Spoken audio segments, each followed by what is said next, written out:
Қайырлы күн баршаңызға. Бүгін духовкада тауық етінен жасайтын боламыз. Өте дәмді болып шығады, жасап көріңіздер.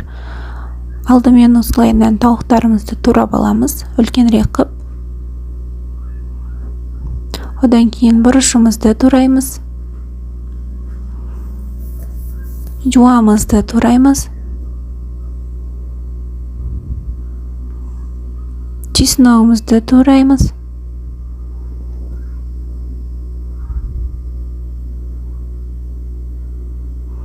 Одан кейін тауық етіне соус қосамыз, 2 қасық. Одан кейін томат қосамыз.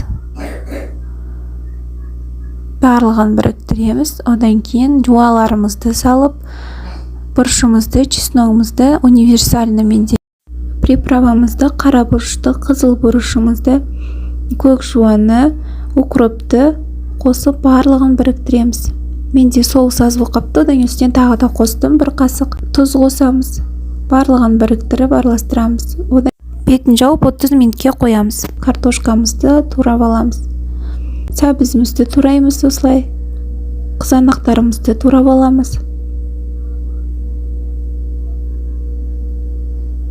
Одан кейін барлығын осылайынан духовканың ілесіне саламыз. Пиццаға тізгенде тізіп шығасыздар ғой барлығын. Бірінші картошканы тізіп шықтым.